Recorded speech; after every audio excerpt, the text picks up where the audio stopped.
Olá, tudo bem? Bem-vindo a mais um vídeo. Você conhece os 4 pilares da economia de Deus? Como funciona a economia de Deus? Neste vídeo, eu vou te mostrar quais são os 4 pilares da economia de Deus.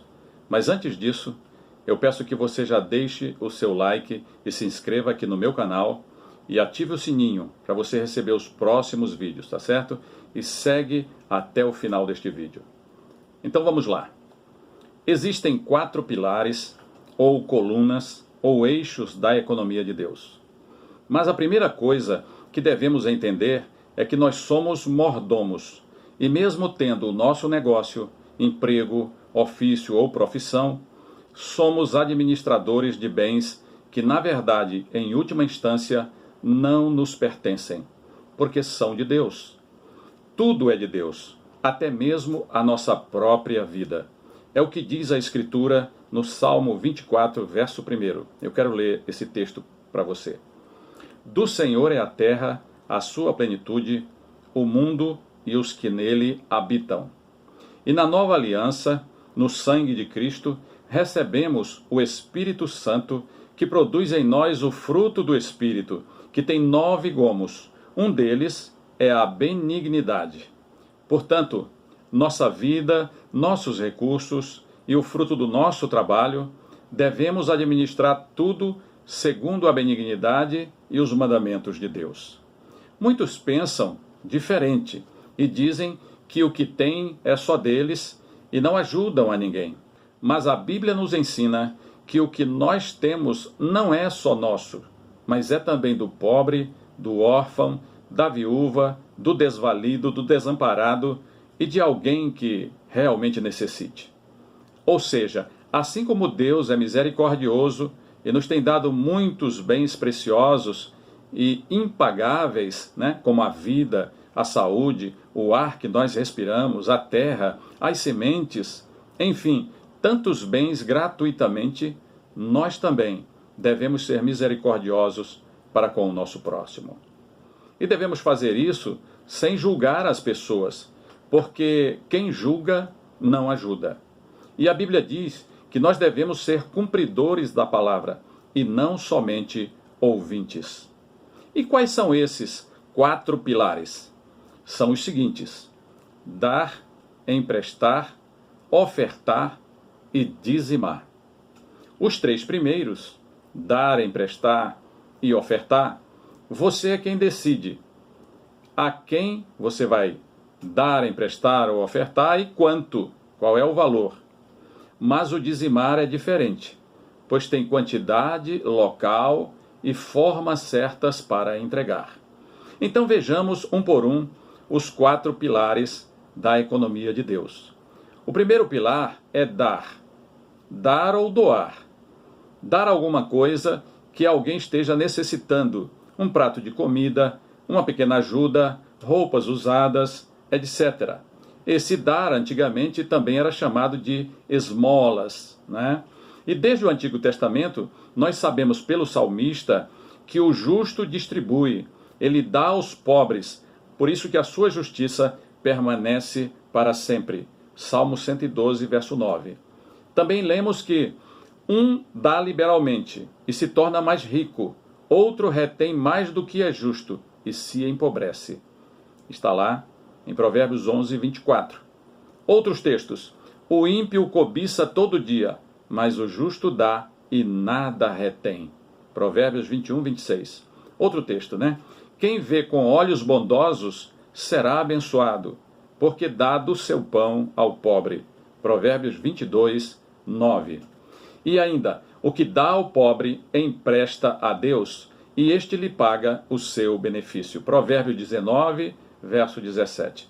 De igual modo, no Novo Testamento, nós encontramos este mandamento de Jesus: dá todo o que te pede. Está lá em Lucas 6, verso 30. Essa é a parte A. Jesus também falou da recompensa em dar. Veja, por exemplo, este texto, de Lucas 6, 38. Dai e dar-se-vos-á, boa medida, recalcada, sacudida, transbordante, generosamente vos darão, porque com a medida com que tiverdes medido, vos medirão também. Jesus mostra que o contexto deste texto envolve doação, empréstimo, julgamento, amor e generosidade. O segundo pilar é emprestar. Desde o Antigo Testamento, nós podemos ler, nós temos lido, né? O justo é sempre generoso e empresta. A sua descendência será uma bênção. Salmo 37, verso 26. E no Novo Testamento, Jesus contou uma parábola sobre um amigo que pede três pães emprestados a um outro amigo. Está lá em Lucas 11, versículo 5.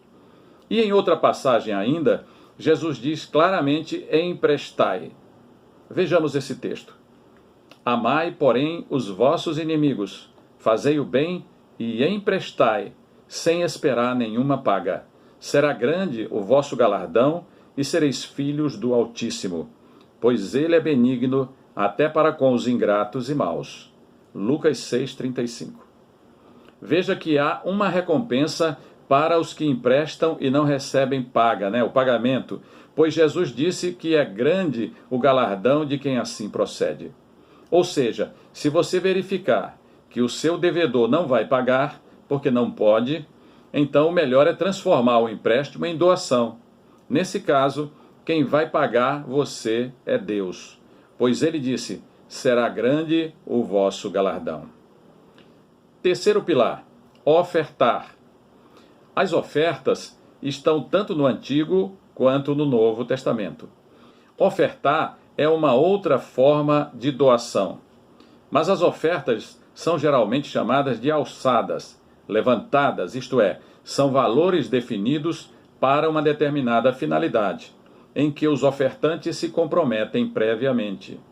Mas a oferta, é preciso que a gente destaque isso, A oferta não é maior do que o bom relacionamento com a família e com as outras pessoas, pois Jesus disse, ele declarou, vamos ler esse texto de Mateus 5, 23 e 24.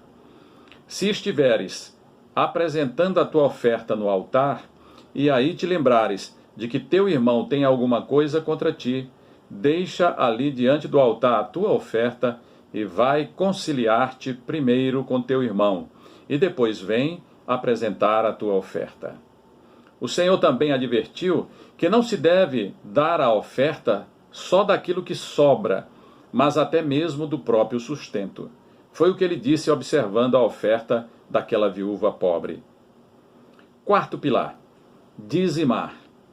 O dízimo significa décima parte, é isso que significa a palavra dízima, décima parte. E qual será essa parte? A primeira, a primícia, que é chamado de primícia, isto é, a primeira parte. É isso que se depreende do texto de Provérbios 10, versos 9 e 10, que diz o seguinte: honra ao Senhor com os teus bens e com as primícias de toda a tua renda, e se encherão fartamente os teus celeiros e transbordarão de vinho os teus lagares. É claro que esse é um assunto bastante polêmico, Esse assunto do dízimo, E uns dizem que o dízimo era do tempo da lei e que não está mais vigorando nesse tempo da graça, nesse tempo da igreja que nós vivemos. Outros dizem que nós devemos entregar a Deus não somente o dízimo, mas tudo, Porque Jesus morreu por nós, logo todos morreram.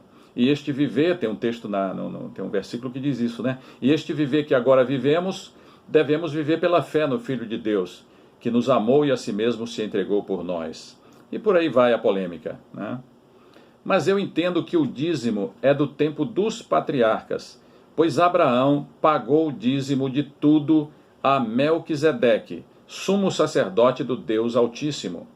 E na carta aos Hebreus, capítulo 7, diz que Jesus é o nosso sumo sacerdote segundo a ordem de Melquisedeque, ou seja, ele é nosso sumo sacerdote para sempre, e é ele quem recebe o nosso dízimo e nos abençoa. Mas onde nós devemos entregar o dízimo? Olhando para Melquisedeque, lá em Gênesis 14, que deu pão e vinho a Abraão e o abençoou pelo Deus Altíssimo, eu penso que o dízimo deve ser entregue onde você é abençoado e onde recebe o pão e o vinho da palavra de Deus. Em outras palavras, onde você congrega. Portanto, somos chamados não somente a viver na bênção de Deus, mas também em sermos bênçãos para outras pessoas, principalmente as que necessitam, para que, como disse Jesus, as pessoas vejam as nossas boas obras e glorifiquem a nosso Pai que está nos céus. Se você gostou desse vídeo, deixa o teu like, compartilha com os teus amigos e que Deus te abençoe e até o próximo.